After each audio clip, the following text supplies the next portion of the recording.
Hello everybody, this is Shine from Shiny Visions. I would like to introduce to you our next travel video series, and that is about awesome Okinawa, Japan. And once you hear the stories and you see the pictures of this beautiful island in the East China Sea, you're going to fall in love with it just like we did. So here we go, Awesome Okinawa Part 1, another Shiny Visions adventure.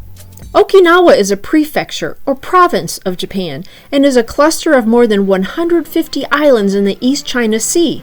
Okinawa is also the name of the largest island in that cluster. As you can see, this island is separated from mainland Japan by about 400 miles of ocean.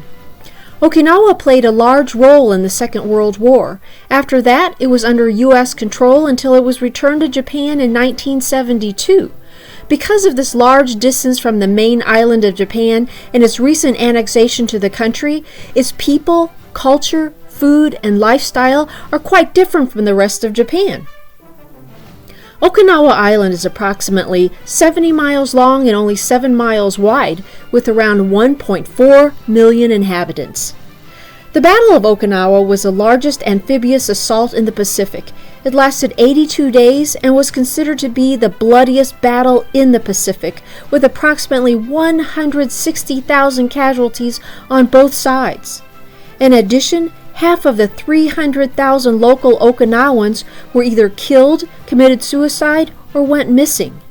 The ferocity of the fighting and the numerous casualties on both sides influenced Harry Truman's decision to drop the atomic bombs and end the war without an invasion of the Japanese main islands.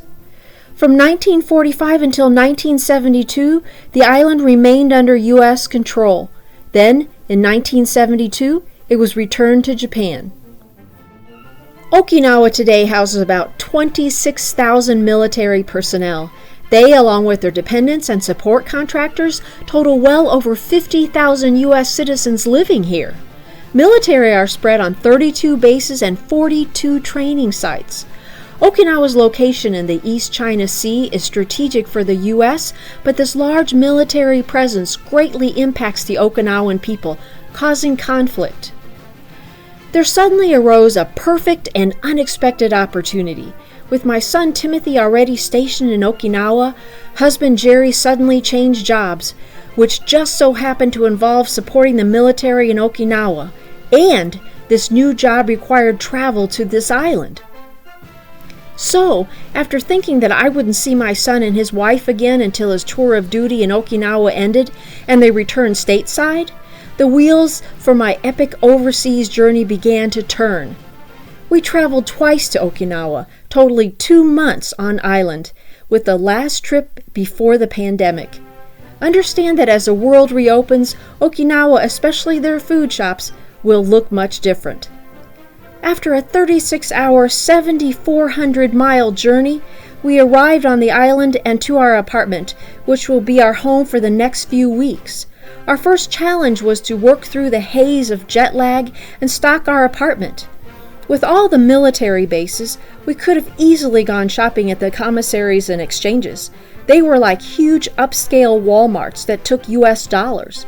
They were ideal and a great convenience for the bewildered military personnel striving to surround their families with familiar American products while in a faraway land. Every common American brand is here, including foods like Tyson chicken and Oreo cookies. Everything there is shipped from the U.S., including produce, and prices reflected that. Watermelons cost $15 and small cartons of strawberries $13 or even more. That wasn't what we wanted.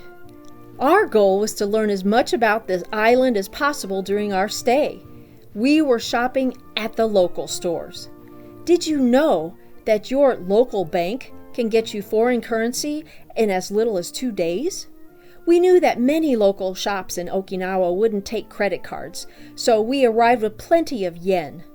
Judging from this picture, it looks like we brought over a fortune, but keep in mind that the exchange rate is around 105 yen to $1 US. We started our shopping at the supermarkets. They were spotlessly clean and offer an amazing variety of foods. We wanted to eat what the locals eat, like noodles and fresh local fruits and vegetables. Every shopping mall has a supermarket which offers a feast for the eyes as well as the stomach. They are brightly lit, clean, and brimming with fascinating foods. A large section is devoted to very reasonably priced boxed meals containing freshly made items such as stir-fries, sliced meats, dumplings, noodles, and rainbow assortments of sushi. Crispy fried foods still warm from the fryers and skewered meats coated with brown savory sauces are openly displayed on shelves. It was a photographer's dream to have all this food out in the open. However, we learned that because of the pandemic, these open displays are now gone.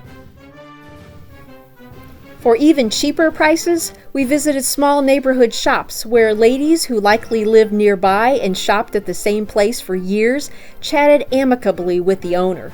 The produce was just as fresh as in the large supermarkets, and the ambiance was quaint and homey.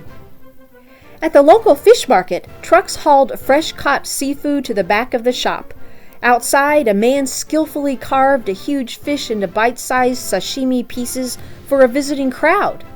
Inside, locals carefully examined the wide variety of fresh fish to decide what to purchase for their next meals. Unlike many seafood shops, there was no fishy smell here, a definite sign of how fresh the offerings were. At an outdoor window in the front of the store, customers picked up freshly fried seafood to go. At the back of the shop, there was an eatery serving up fresh seafood selections served in a variety of ways. Coming up next, after we laid in supplies for our stay and the storm subsided, we finally got to look around. Please subscribe for more upcoming awesome Okinawa adventures, and please go to my website for more of my travel blogs. This is Shiny Visions.